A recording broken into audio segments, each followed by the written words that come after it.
Okey. betul. Tapi kalau kita bercakap pasal saingan Piala Malaysia ini, of course lah tumpuan kepada pasukan JDT, kepada pasukan KL City FC. Tetapi jangan kita lupa juga kepada pasukan-pasukan.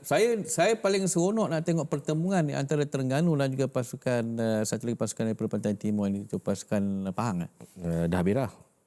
Terengganu lawan KL. Okey, Terengganu lawan KL. Saya sebenarnya nak tengok pasukan Terengganu ini sebab bila Boyan mengadu tentang faktor keletihan pemain-pemain. Dan ini saya rasa sudah boleh menjadi satu senjata untuk pasukan Terengganu untuk mengambil semua peluang yang ada ini untuk menidakkan KL untuk kembali ke pentas final. Itu mungkin boleh diambil kira faktor keletihan. Itu mungkin saya setuju dengan Akbar menyatakan bahawa faktor keletihan mungkin akan menjadi poin penting untuk Boyan menyusun semula pasukan, siapa yang perlu diturunkan dan sebagainya. Suka diingatkan dia ada timbal balik. Kalau anda lebih membawa kepada pertemuan di antara pasukan KL dan Terengganu, saya lebih suka untuk bawa pertemuan antara Negeri Sembilan. Okey, mungkin ada sesuatu yang menarik tentang perlawanan melibatkan Negeri Sembilan nanti. Negeri Sembilan tu sangat tengah mencanak lah dia punya persembahan ni, tengah best. Tengah on form lah. Okey, baik, kita try sekali lagi dengan dengan Syarum Kalam. Rom, dengar Rom? Ya, dengar. Alhamdulillah. Okey, Rom. Straight to the point. Kelantan perlu mengatasi JDT pada Sabtu ini jika ingin lakar sejarah baru dan kegemilangan era 2013 dan sebagainya. Apa key point untuk Kelantan berdepan dengan pasukan Harimau Selatan di laman sendiri ni, Rom?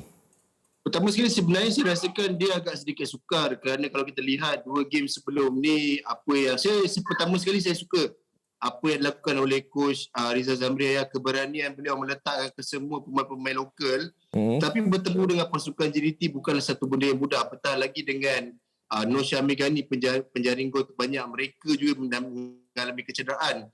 Tapi bagi saya bermain di laman sendiri, mereka perlu membuat compact di bahagian defending dan akan membuat serang balas pantas iaitu counter attack untuk mendapatkan gol dan juga cuba mendapatkan kemenangan dalam perlawanan pertama ni. Okey.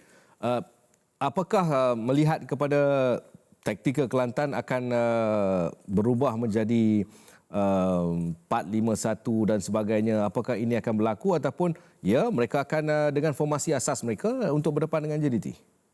Sebelum ni kita nampak adanya cara permainan mereka lebih kepada berdasarkan 4-3-3. Tapi saya setuju dengan Afizal, mungkin bertemu dengan pasukan JDT ni mereka perlu lebih compact di bahagian tengah dan juga di bahagian pertahanan. Mungkin ada perubahan dari segi taktikal atau formation, mungkin akan adanya 4-5-1 yang lebih compact. Kita tahu pasukan JDT akan bersasarkan di bahagian tengah dan juga tepi. Mungkin itulah yang perlu dikawal ketat oleh pemain pertahanan pasukan Kelantan. Okey, kita alihkan sedikit pertemuan membabitkan Negeri Sembilan dan juga pasukan Selangor. Mana yang dilihat punya kelebihan berdasarkan kedua-dua pasukan pada ketika ini dalam form yang sangat baik?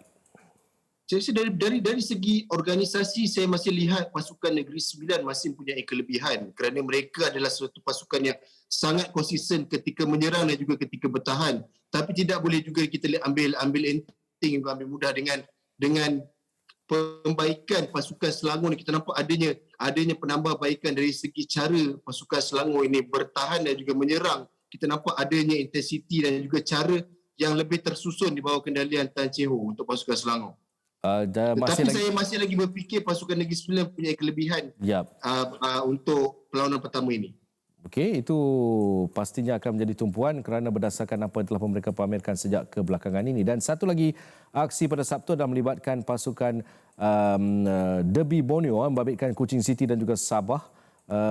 Kuching City, Irfan kita ketahui dengan taktikalnya berdepan dengan pasukan yang sedang turut berada dalam kelompok antara pasukan favorit itu Sabah. Anda melihat perlawanan ini?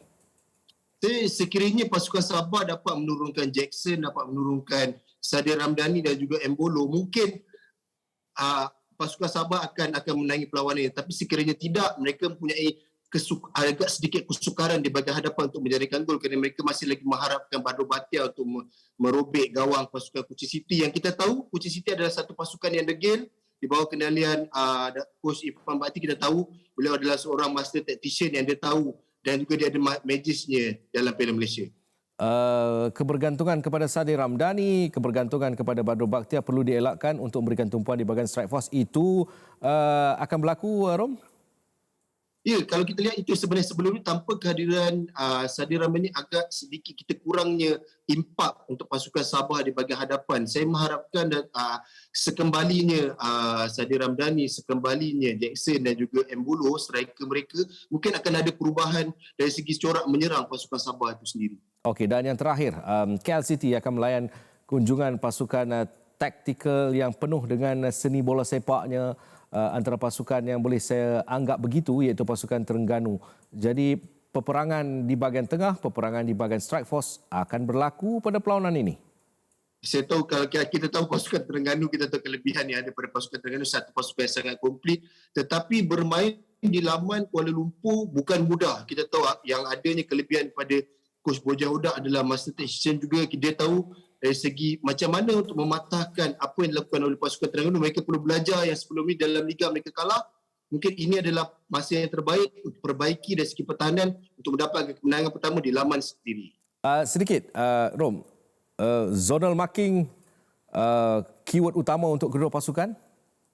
Pasti, saya rasa di dalam ini adalah lebih kepada zon. Apa yang penting adalah untuk menjaga zon-zon yang kita tahu kelebihan pasukan Terengganu adalah di bahagian tepi. Baik. Selamat beristirahat. Jangan lupa makan ubat. Terima kasih banyak, Syahrum Kalam. Terima kasih.